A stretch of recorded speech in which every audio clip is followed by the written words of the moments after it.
Stop scrolling. This may be the moment Trump finally loses power. One Senate vote, and suddenly the chaos explodes. War strikes ordered, Congress blindsided, and the truth comes out. He bypassed democracy, ignored the Constitution, and posted about bombs like a status update. Now Republicans are breaking ranks, the cover-up is collapsing, and Washington smells blood. This isn't spin, it's a meltdown. Power slipping, allies walking out, impeachment roaring back to life. A presidency built on force is now exposed by law. Is this the fall everyone warned about, or the start of something even darker? Stay with me, because history might be changing right now. And here with me now, Democratic Congressman from Pennsylvania, Chris Deluzio. He's an Iraq war veteran and a member of the Armed Services Committee. And Congressman, you were one of those co-sponsors to that bipartisan war powers resolution, saying it is the responsibility of Congress to authorize declaring war. The president did not get authorization before launching these strikes on Iran. What is your reaction to where we stand right now? Congress didn't authorize this. No president of any party has the ability on their own to start a war. Sending American aircraft over another country, dropping bombs, that's risking starting a war. And certainly the Congress has a role to play. I hope more of my Republican colleagues join us to stand up for the American people. I'm a veteran of the war in Iraq. I remember what that debate was. At least there was a debate. I think they got it wrong then. We've had no chance to have a debate, to present evidence to the American people, to see the case the administration is making for why they should authorize these strikes. America, we need to talk, because this isn't just another Trump headline. This is one of those moments where the difference between a republic and a personality cult gets tested in real time. The basic allegation here is simple. Trump ordered military strikes on Iranian nuclear sites without getting authorization from Congress, then announced it like it was just another post. And if that's accurate, it's not tough leadership. It's a direct challenge to a core rule of our constitutional system.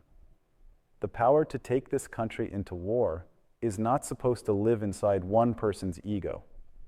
That's not a partisan talking point. That's the whole reason the founders split war powers in the first place. And the reason this matters to you, whether you're a lifelong Democrat, independent, Republican, or someone who's just exhausted by all of it, is that war is the most irreversible thing a government can do.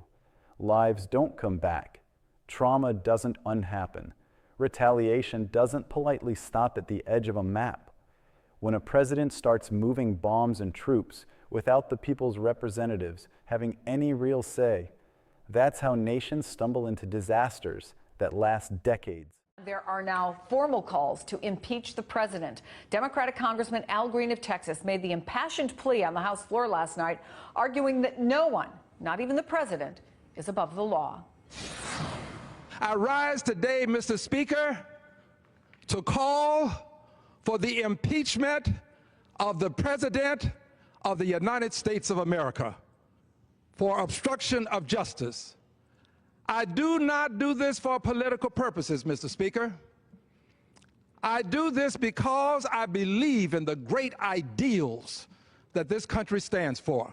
This is about my position. This is about what I believe. And this is where I stand. I will not be moved. The president must be impeached. I am a voice in the wilderness, but I assure you that history will vindicate me. I assure you that righteousness will prevail. Now, I want to be careful and honest here. In the transcript you provided, there are a lot of claims about votes and procedure. The big picture is clear.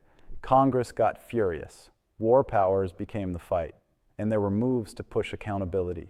But some of the narration in this type of political content often mixes up terms like table, advance, block, and move forward. And that can flip the meaning of a vote. So I'm going to talk about what the narrative is trying to say, and I'm going to keep the focus where it belongs, the underlying constitutional crisis and the political reality around it. Because the real story isn't just, did Congress punish him? The story is, are our institutions still strong enough to restrain a president who keeps trying to operate like restraints are weakness? Let's start with the foundation. In the American system, Congress declares war. That's Article 1. The president is the commander-in-chief once the nation is in a military posture. But the decision to initiate major hostilities is supposed to involve Congress. Why? because the founders had studied history. They knew exactly what happens when one leader can start wars whenever he wants. War becomes a tool used to distract from scandal, to whip up nationalism, to punish enemies, to create an us versus them emergency that justifies crackdowns at home. That's not a hypothetical. That's the oldest play in authoritarian politics. And that's why this Trump story hits so hard, because it fits a larger pattern. A president who has repeatedly treated courts as obstacles, treated inspectors as enemies, treated journalism as treason, treated elections as scams, and treated law as something that applies only to other people. Now allegedly treating war powers the same way. Rules are for you, not for me. That's the through line. That's the danger. Now, on the substance. The transcript claims Trump targeted major Iranian nuclear facilities. Names like Fordo, Natanz, and others get mentioned. Those are not minor targets. That's the kind of action that can provoke retaliation, that can put American troops, American diplomats, and American civilians in danger. That can destabilize a region. That can spike oil prices. That can trigger cyber attacks. That can pull allies in. That can create a chain reaction that doesn't care what your politics are.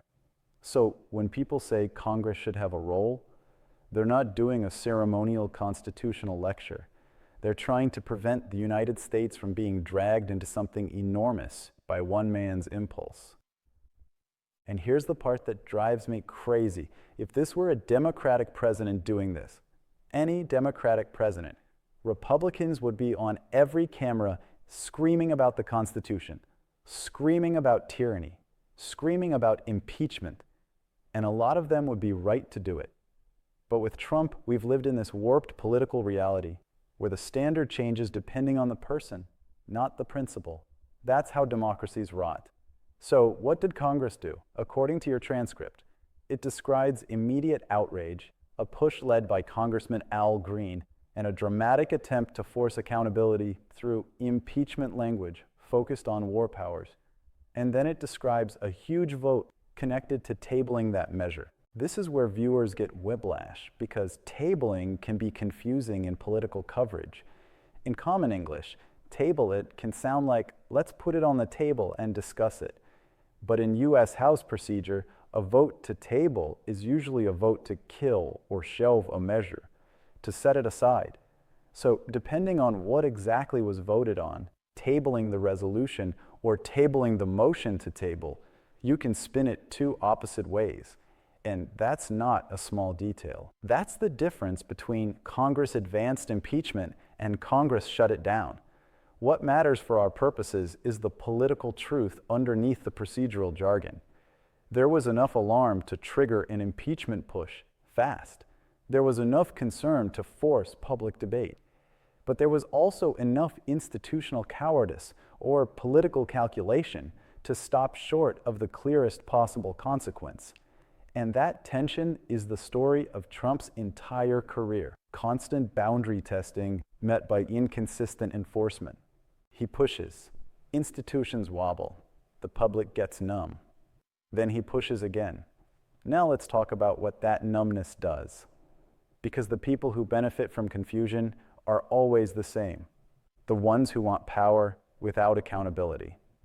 If you can confuse the public about what happened, what the vote meant, what the law says, what the Constitution requires, you can replace reality with vibes. And that's how Trumpism survives scandals that would bury any other politician. Not because every supporter is immoral, not because every voter is stupid, but because the information environment is engineered to exhaust you until you stop caring about details and start choosing teams.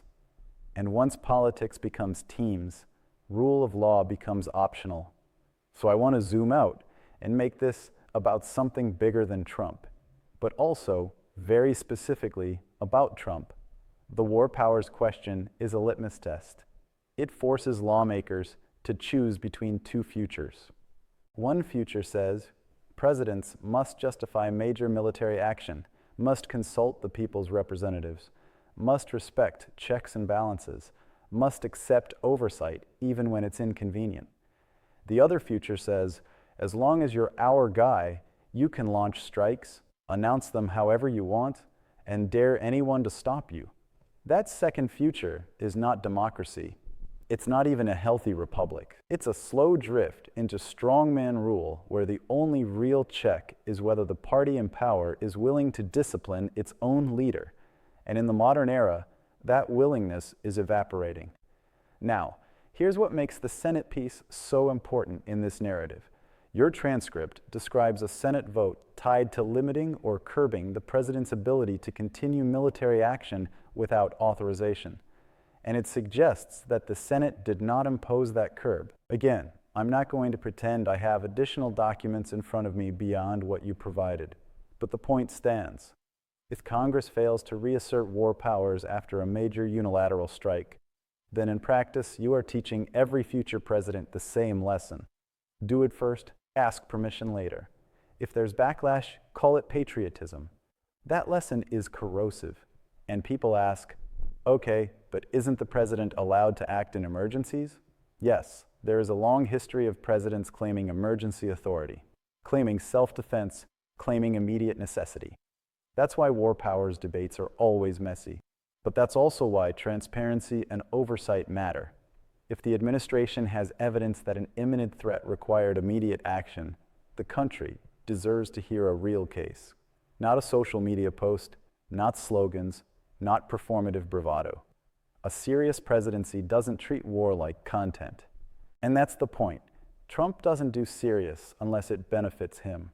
He does spectacle. He does dominance. He does narrative control.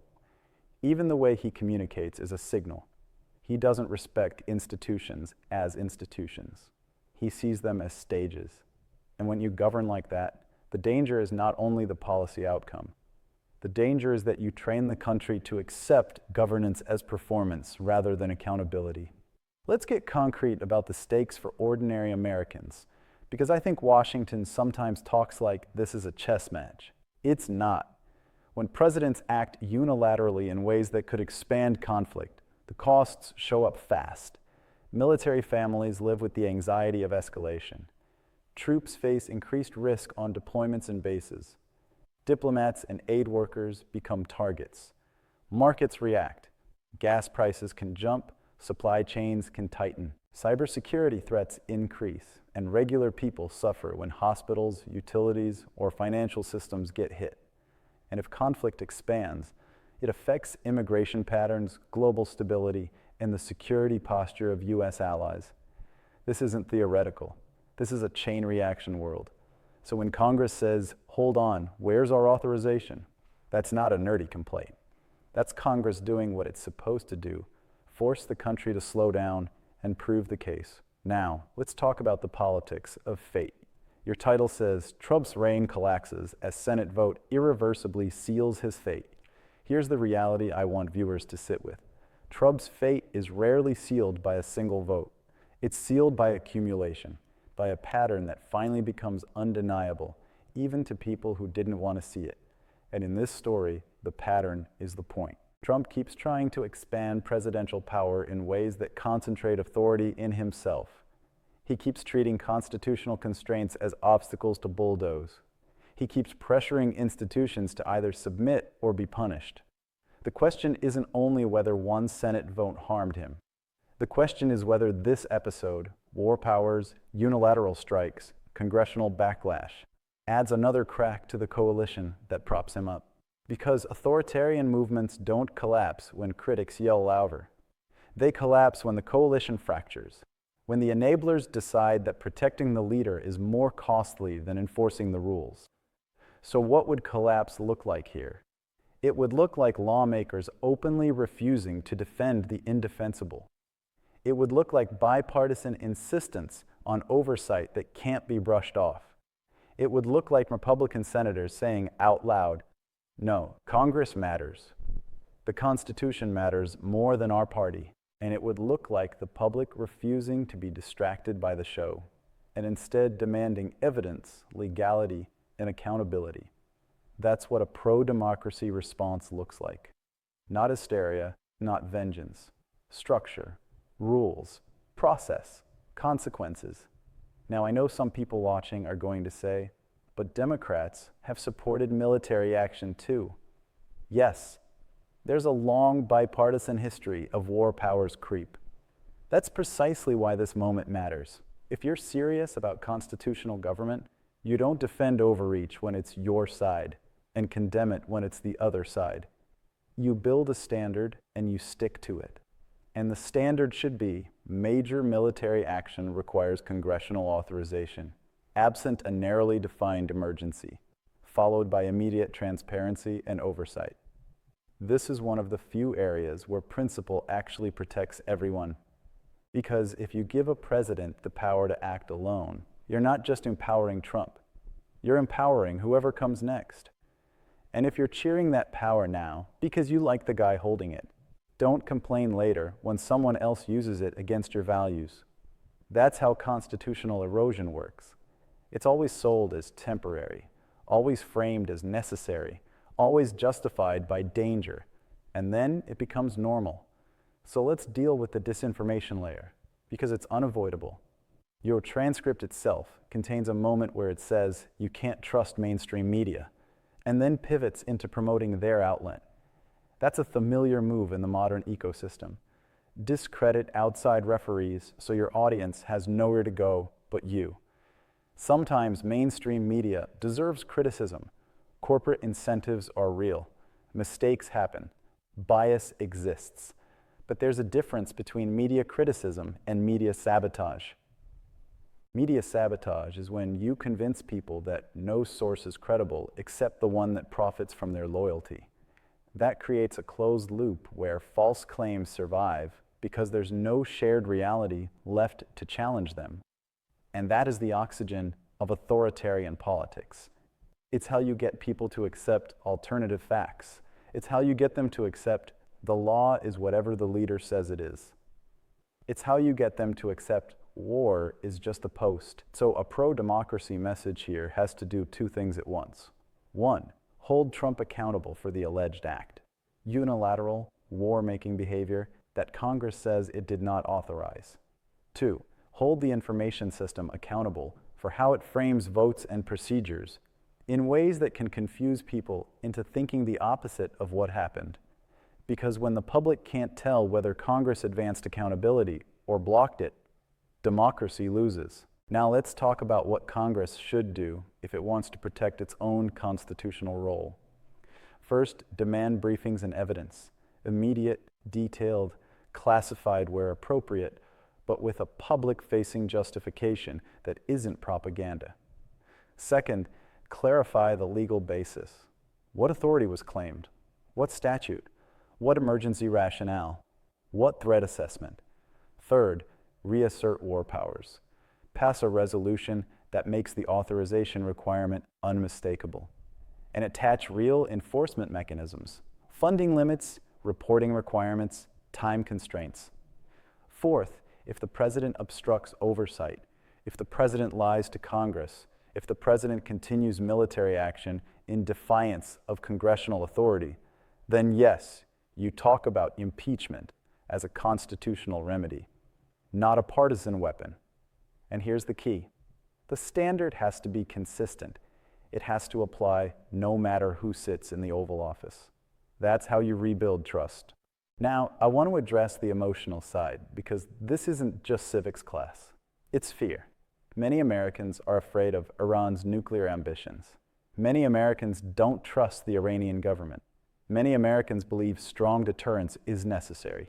Those feelings can be valid, but even if you agree with the goal of stopping nuclear proliferation, you should still demand lawful process, because you don't protect America by breaking the system that makes America stable. You don't preserve democracy by handing unilateral war power to a leader with authoritarian instincts. And Trump has shown those instincts over and over, not just in rhetoric, in behavior, attacks on judges, attacks on elections, attacks on civil servants, attacks on any institution that says no. So when he allegedly says, "I can do this without Congress," it's not an isolated event. It's an extension of a worldview, Power belongs to him, and everyone else exists to applaud or submit. That worldview is what democracies are designed to stop. So if you're watching this and you feel overwhelmed, here's the grounding truth. Democracy doesn't require you to love every institution. Democracy requires you to defend the principle that no leader is above them.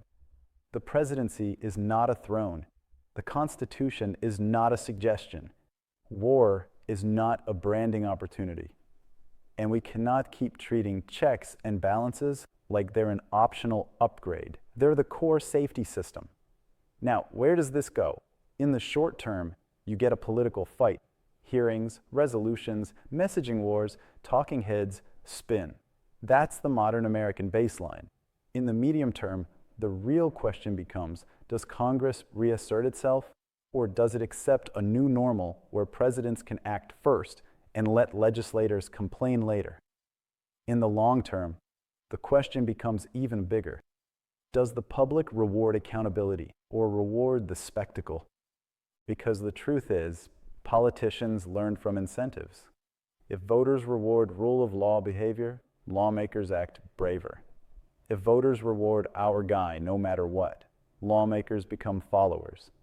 So if you want a democracy that survives this era, the answer is not cynicism.